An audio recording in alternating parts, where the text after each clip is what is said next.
इसकी खबर,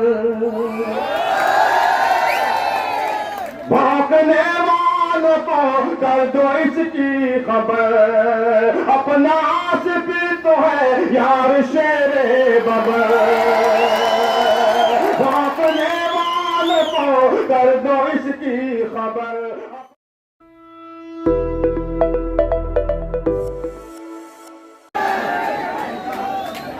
हम फिलिस्तीन के लिए, वहां के मुसलमानों के लिए, वहां के मासूम बच्चों के लिए, हमारी बहनों के लिए जो इजराइल कत्लेआम कर रहा है, उनको पानी नहीं है, उनको खाना नहीं है, उनको दवाई नहीं है, हम उनके लिए दुआएं मांगते हैं। और ये लड़के ने फिलिस्तीन का झंडा लहरा दिया तो आपने उसको धुतकार दिया। ऐसा नुमाइंदा चाहिए? मुझे बताइए, कोल्हापुर के अंदर अभी 4-6 महीना पहले एक मस्जिद के अंदर फिरका परस्त लोग भगवा झंडा लेकर घुस गए, मस्जिद को तोड़ा, शहीद करने का काम किया, कुरान शरीफ की बेहुरमती की गई, कुरान शरीफ को जला दिया गया। मुझे बताइए, अगर मैं मैंने होता और असेंबली चलती होती तो असेंबली के अंदर मैं उठ के खड़ा रहता और मैं एहतजाज करता। लेकिन अफसोस की बात है कि हमारे शहर के एमएलए मुफ्ती भी है, आलिम भी है, लेकिन ये शख्स ने असेंबली के अंदर कोई आवाज नहीं लगाई। हम हमारे हुजूर की शान में कोई गुस्ताखी करेगा तो हम जान देने के लिए तैयार होते। कुरान शरीफ की कोई बेइज्जती करेगा, हम जान देने के लिए तैयार होते। इस महाराष्ट्र के अंदर, कोल्हापुर के अंदर मस्जिद के अंदर कुरान शरीफ को जलाया गया। इनकी जिम्मेदारी थी कि असेंबली के अंदर आवाज उठाना, क्यों नहीं उठाई गई?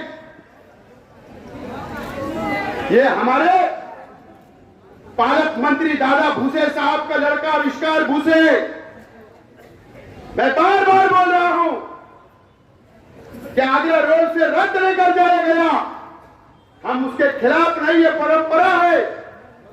लेकिन पहले शांत अमन से जाता था 50-60 लोग, 100 लोग, लेकिन शहर का माहौल बिगाड़ने के लिए फिर 2002 का, 2001 का फसाद जैसी सूरत हाल पैदा करने के लिए मंत्री का लड़का तेरे गांव जाता है, हजारों लोग को लेकर, रद्द लेकर शहर से जाता है।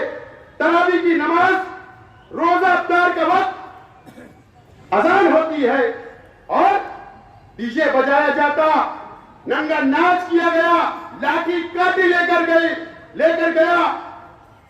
एमएलए ने एक की आवाज उठाई क्या? मैं तो आज एमएलए साहब मैं चैलेंज करता हूं तुमको, असेंबली इलेक्शन चल रहा है, समकसेर के मुसलमानों से, रमजानपुरे के मुसलमानों से, मालदे के मुसलमानों से, तेरे गांव के मुसलमानों से कर दो अपील कि दादा भूसे के खिलाफ वोट दो। कल मैं तुमको चैलेंज करता हूं, चलो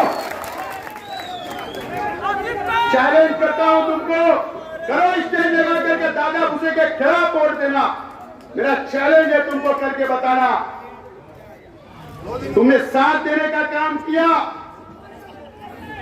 मुझे बताए 12 नवंबर को शहीद अब्दुल हमीद रोड,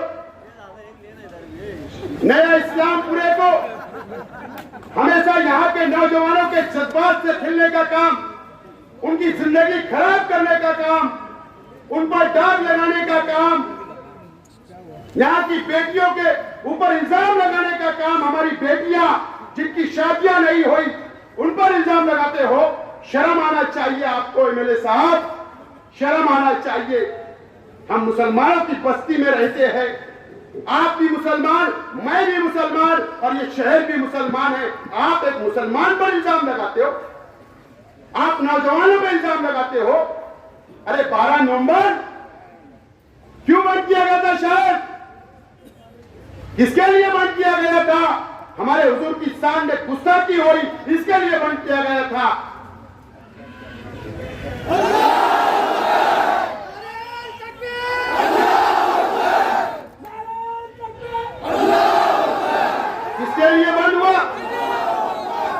हमारे हुजूर की शान में गुस्ताखी हो इसके लिए बंद हुआ। आप बोलते हो खुशाल, आप हमारे मुसलमानों को फंसाते हो। आप बोलते हो कि फख्तर शहीद अब्दुल हमीद रोड के लोगों ने लेकर गए, प्लानिंग की, ऐसा इल्जाम लगाते हो मुसलमानों पर। बार बार आप ये नौजवानों को बदनाम करते हो, अच्छी बात नहीं है। सियासत के अंदर इतना मत गिर जाओ। अरे ये मुसलमानों की बस्ती है, ईमान वालों की बस्ती है, मस्जिद और मीनारों की बस्ती है। इतना सियासत में मत गिर जाओ एक कुर्सी के लिए। ऐसे एमएलए चाहिए आपको? नीतीश राणे आता है, देव गुडिया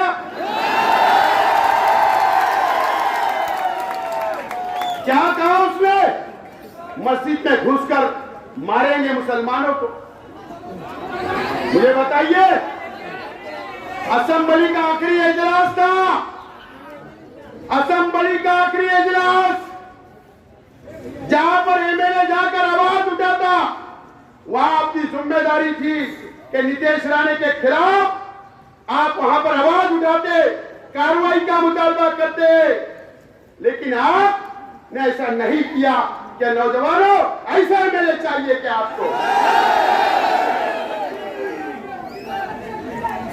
जो हमारे शहर की किला झोपड़ पट्टियों को बुलडोजर से उखाड़ने की बात करता है, उसके खिलाफ आपने आवाज नहीं उठाई।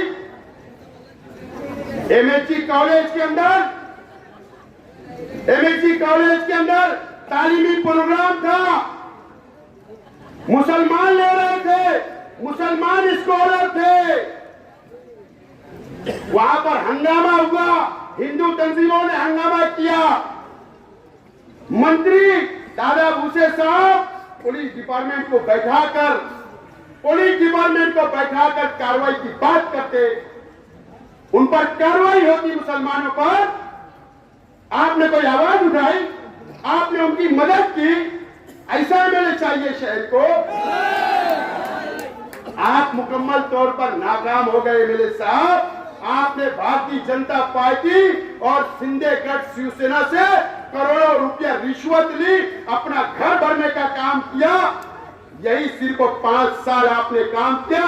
सियासत में आप रहे, सिर्फ मुसलमानों की वोट को बेचा, मां बहनों की वोट को बेचा, नौजवानों की वोट को बेचा आपने। मुफ्ती साहब, आपने शहर को गलत रास्ते पर लेकर गए। मैं आज नौजवान साथियों और हमारे गांव शहर के आवाम से अपील करता हूं कि ये शहर को बचाना आपको है। ये मस्जिद और मीनारों के शहर, अल्लाह का करम है, जब हम ऊंचाई से देखते हैं तो हमको मीनारा नजर आता है, मस्जिदों के मीनार नजर आते हैं, मदरसों के मीनार नजर आते हैं। और हाईवे से कोई गुजरता है तो वो भी जब देखता है बाहर का कि ये मुसलमानों की बस्ती है। अब हमको ये शहर को बचाना है। नौजवानों, मैं तैयार हूं शहर को बचाने के लिए, फिरका परस्तों से लड़ने के लिए। जो ये बोलता है कि मस्जिद में घुसकर मारने की बात करता है, उसको जवाब देने के लिए मैं तैयार हूं। हमारे हुजूर की शान में कोई गुस्ताखी करेगा, उसको जवाब देने के लिए असेंबली के अंदर मैं तैयार हूं। मैं बिल्कुल तैयार हूं। मैंने कहा मेरे पास कोई भेदभाव नहीं है, मेरे पास कोई बिरादरीवाद नहीं है, मेरे पास कोई मसलब का झगड़ा नहीं है, मेरे पास कोई गरीब और अमीर नहीं है। मैं सबको साथ लेकर चलना चाहता हूं। मैं मेरी मां बहनों को भी साथ लेकर चलना चाहता हूं। मैं अकेला हूं। आज मेरे वालिद नहीं है, आज मेरे चाचा नहीं है, आज मैं परिवार का एक अकेला जिम्मेदार जो सियासत में हूं, वो आपके भरोसे हूं। अगर आप चाहते हो, शहर की आवाम चाहती है, शहर की तमाम दीनी तंजीमें चाहती है, तमाम बिरादरियां चाहती है, तमामी बुनकर चाहते हैं, तमामी गरीब चाहते हैं, मजदूर चाहते हैं, तो मैं तैयार हूं आपकी सरपरस्ती के लिए, आपकी सरपरस्ती के लिए, आपको साथ लेकर चलने के लिए बिल्कुल मैं तैयार हूं। मैं वादा करता हूं आपसे कि इलेक्शन के बाद भी अगर अल्लाह ने मुझे कामयाबी दी, आपका साथ रहा, तो इसी तरीके से आपको साथ लेकर चलूंगा। ये वादा मैं आज आप लोगों से करता हूं। दोस्तों और साथियों, मुझे कुछ बातें कहनी है अभी 2-3 मिनट में। कल गुरुवार वार्ड में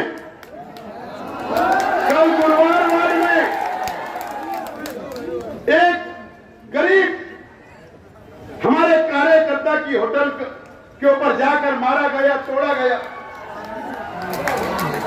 लेकिन मैं आज तमाम ही मेरे कार्यकर्ताओं से, आज मैं शहर की आवाम से यह अपील करता हूं कि कर लीजिए, दादागिरी करना चाहते हैं करने दीजिए।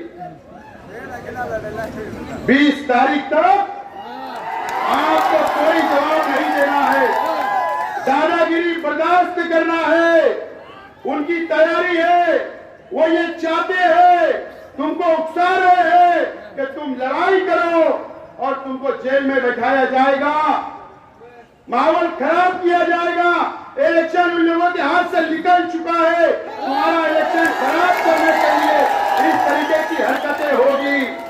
मैं आपसे अपील करता हूं, हमको कोई लड़ाई झगड़ा नहीं करना है, हमको बहुत अमन के साथ के इलेक्शन को गुजारना है और इंशाअल्लाह 20 तारीख के बाद वो खुद ही दादागिरी नहीं करेंगे। 20 तारीख के बाद वो खुद ही दादागिरी नहीं करेंगे।